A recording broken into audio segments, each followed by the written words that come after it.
वरलक्ष्मीर्महादेवी सर्वकामप्रदायिने यन्मया च कृतं देवी परिपूर्ण कुरुष्व तथा. श्री विष्णुकांते तव विश्वावरी सत्ता स्थिरचर दौलत देशी लक्ष्मी व्रत करिता. हाय हॅलो नमस्कार सर्वांना. श्री स्वामी समर्थ. तर तुम्ही पाहत आहात की मी वरद लक्ष्मीची पूजा मांडलेली आहे. तर इथे जे आहे तर ही पूजा आपण श्रावण महिन्यातल्या दुसऱ्या शुक्रवारी हे व्रत केलं जातं आणि लक्ष्मी मातेची जी पूजा आहे तर ही सकाळीच मांडली जाते आणि हा फक्त दिवसभराचा उपवास असतो आणि संध्याकाळी जी आहे तर परत पूजा वगैरे करून याची सांगता होत असते. तर दिवसभराचा व्रत धरायचा आहे आणि संध्याकाळी परत पूजा करून मग दुसऱ्या दिवशी आपलं संध्याकाळीच उपवास सुटतो आणि दुसऱ्या दिवशी आपल्याला ही पूजा उचलायची असते.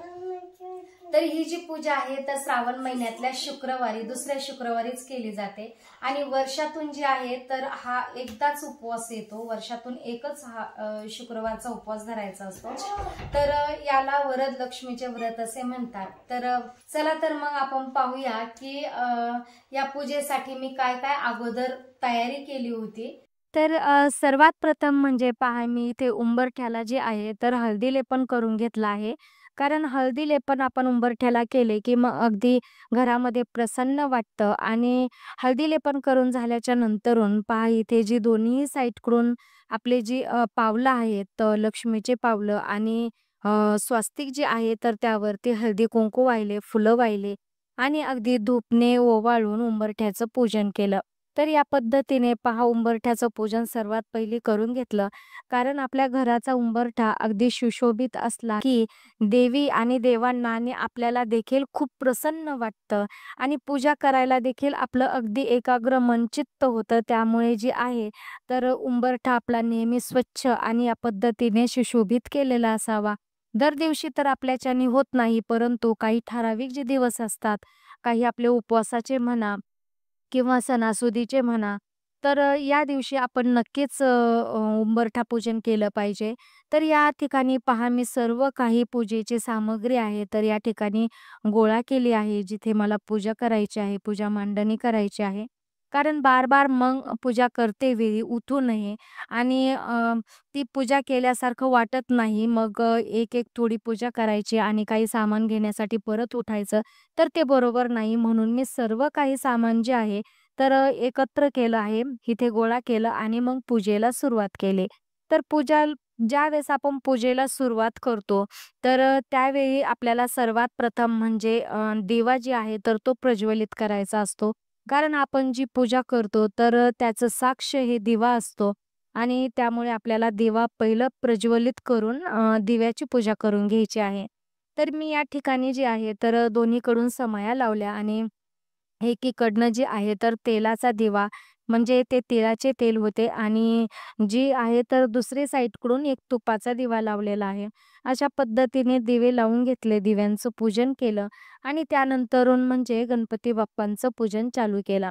तर सर्वात प्रथम म्हणजे मी इथे पाण्याने आणि नंतरून दुधाने आणि परत पाण्याने अशा पद्धतीने जे आहे तर गणपती बाप्पांचा अभिषेक केला आणि अभिषेक करून झाल्याच्या नंतरून मग आपल्याला जे आहे तर वरद लक्ष्मीचे माझे हे व्रत असल्यामुळे, ही पूजा असल्यामुळे माझ्याकडे माता लक्ष्मीची देखील मूर्ती आहे.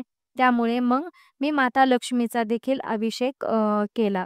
कारण जर तुमच्याकडे जर फोटो असेल माता लक्ष्मीचा, तर तुम्ही फक्त पाण्याने फुलाने जे आहे तर थोडंसं पाणी शिंपडून तुम्ही अभिषेक असा करू शकता. परंतु फोटो जर असेल तर व्यवस्थित पुसून घ्या किंवा फुलाने थोडंसं पाणी शिंपडून घ्या आणि जर लक्ष्मी मातेची मूर्ती असेल तर याच पद्धतीने तुम्ही अभिषेक करू शकता. तर मग माझ्याकडे मूर्ती होती तर मग मी अभिषेक केला आणि अभिषेक करून झाल्याच्या नंतरून इथे स्थापना केली. गणेशाची देखील अगोदर करून घेतली, नंतरून माता लक्ष्मीची स्थापना केली आणि माझ्याकडे श्रीयंत्र देखील आहे. त्यामुळे मग मी श्रीयंत्राची देखील इथे स्थापना केली. तर आपल्याला प्रत्येक गणपती बाप्पा, माता लक्ष्मी आणि श्रीयंत्राची स्थापना करायच्या पहिले आपल्याला काय करायचंय, खाली थोडेसे तांदूळ ठेवायचेत आणि तांदूळ ठेवून त्यावरती हळदी कुंकू व्हायचे आणि मग त्यावरती आपल्याला स्थापना करायची आहे. मग हळदी-कुंकू, अक्षदा वाहून फुले ठेवायचे आहेत आणि फुले वगैरे ठेवून झाल्याच्या नंतरून अक्षदा व्हायच्या आहेत. या पद्धतीने आपल्याला गणपती बाप्पांचं, माता लक्ष्मीचं पूजन करून घेतलं आणि त्यानंतरून जे आहे तर आपल्याला आता मांडायचा आहे वरदलक्ष्मीचा कलश. तर वरदलक्ष्मीचं जे हे व्रत आहे, तर हे फक्त श्रावणाच्या दुसऱ्या शुक्रवारी आपल्याला करायचं असतं. हे मी पहिलीच वेळेस वरदलक्ष्मीचे व्रत करती आहे आणि पूजा देखील मी पहिलीच वेळेस करत आहे. मी पाठीमागच्या वेळेस फक्त कलश स्थापना केली होती, परंतु मला एवढी बी त्याची काही जाणकारी नव्हती. मग ह्यावेळेस पूर्णपणे मी जाणकारी घेतली आणि वरदलक्ष्मीचे जे व्रत आहे, तर मी यावेळेस व्रत धरले आणि पूजा मांडणी केली. तर ही जी पूजा आहे, तर ही आपल्याला सकाळची 10 वाजेपर्यंत 10 ते 10:30 जास्तीत जास्त मांडणी करून घ्यायची आहे. कारण जेवढी पटकन आपण सकाळचं काम उरकून ही पूजा मांडणी करू, तेवढी ही जी आहे तर पूजा आपली दिवसभर घरामध्ये राहते. कारण हे जे व्रत आहे आणि अ, हे फक्त पूर्ण 1 दिवसाचं असतं. दिवसभर उपवास करायचा आणि ही पूजा घरामध्ये दिवसभर ठेवायची आणि संध्याकाळी या पूजेची म्हणा उपवासाची सांगता होते. संध्याकाळच्या वेळेला आपल्याला परत आरती वगैरे करायची आणि एक जी सुवासीन आहे 1, 3, 5, 9, 7 तुम्ही या पद्धतीचे आहे तर तुम्हाला होईल तसं सुवासनी आणून त्यांना खीर वगैरे किंवा काही जर तुमच्याच्याने जर जेवण झालं तर जेवण वगैरे देऊन त्यांना एक-एक फळ द्यायचं आहे आणि हळदी-कुंकू देऊन, जेवण घालून पूजेची सांगता आपली करायची आहे. मग त्यांना आपण ज्यावेळेस जेवण वगैरे घालतो, फळ वगैरे देतो, हळदी-कुंकू लावून वाटं लावतो, त्याच्यानंतरून मग आपल्याला उपवास आपला सोडवायचा असतो. आणि ही जी पूजा आहे, तर ही पूजा आपण दुसऱ्या दिवशी सकाळच्या पारी उचलायची असते. तर तर पहा इथे मी जे आहे तर तांदूळाने जे आहे तर अष्टकमळ काढलं आहे आणि त्याच्यावरती हळदी-कुंकू ठेवून नंतरून हा जो तांब्या आहे, तर हा पितळाचा तांब्या आहे आणि त्याच्यामध्ये त्याच्यावरती जे आहे, तर गंधाने, कुंकवाच्या गंधाने पाचही दिशेला रेषा लाईनी मारून घेतल्या आणि समोरच्या साईडने स्वस्तिक काढत आहे. तर हे काढून झाल्याच्या नंतरून हे अष्टदलावरती आपल्याला अष्टकमलवरती हे जे आहे, तर लोटा ठेवायचा आहे. हा कलश ठेवल्याच्या नंतरून ह्या कलशामध्ये आपल्याला 1 पैसा आणि सुपारी टाकायची आहे आणि नंतरून त्यामध्ये तांदूळ भरायचे आहेत. तर तांदूळ भरून झाल्याच्या नंतरून मग आपल्याला त्याच्यावरती आपल्याला हा जो आहे तर हा नारळ ठेवायचा आहे. ह्या नारळाला देखील अगोदर हळदी-कुंकू वाहून घ्यायचे आणि नंतरून आपल्याला ह्या कलशावरती नारळ ठेवायचं असतं. तर याचा माझ्याकडे जे आहे तर लक्ष्मी मातेचा, महालक्ष्मीचा मुखवटा होता, तर तो देखील मी बसवला आहे. तुमच्याकडे असेल तर तुम्ही बसवू शकता आणि जर नसेल, तर तुम्ही कुंकवाचा जो गंध असतो, त्या गंधाच्या साहाय्याने तुम्ही नाक, डोळे हे काढू शकता किंवा हळदी-कुंकू असे वाहू शकता. तर या पद्धतीने जे आहे, तर आपल्याला पूजा मांडायची आहे. त्यानंतरून पहा, इथे आपण देवीला फुलं वगैरे वाहायची आहेत. त्याच्यानंतरून गजरा वगैरे हे देवीला आवडते, म्हणून मग देवीला गजरा वगैरे लावून घ्यायचा आहे. फुलं वगैरे वाहून, अक्षता वाहून, हळदी-कुंकू वाहून आपल्याला पूजा करायची आहे.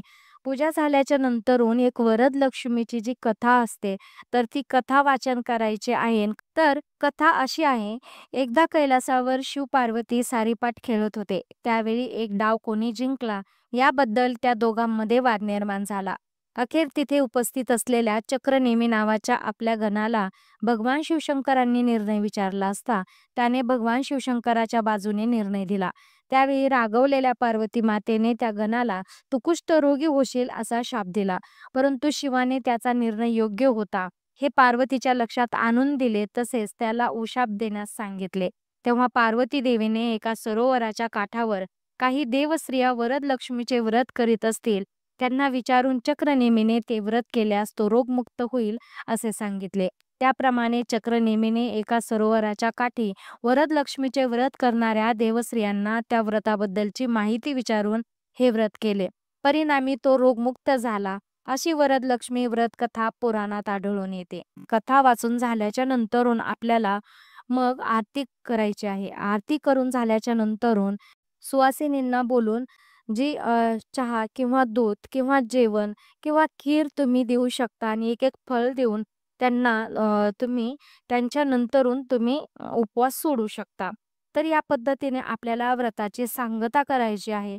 तर वरदलक्ष्मीचे जे पुस्तक आहे ते माझ्याकडे नव्हते. तर मी जी कथा आहे, तर ती कथा मी Googleवरूनच मोबाईलमध्ये पाहिली आणि ती कथा वाचली. तर अशा पद्धतीने जे आहे, तर वरदलक्ष्मीचे व्रत आणि पूजा माझी संपन्न झाली. तर आजचा व्हिडिओ तुम्हाला कसा वाटला जरूर कळवा. व्हिडिओ आवडल्यास व्हिडिओला लाईक, शेअर जरूर करा. भेटूया अशाच नवीन एका व्हिडिओसोबत. तोपर्यंत तुम्ही करा चॅनलला सबस्क्राईब आणि कमेंट बॉक्समध्ये हजेरी द्यायला बिलकुलही विसरू नका. श्री स्वामी समर्थ.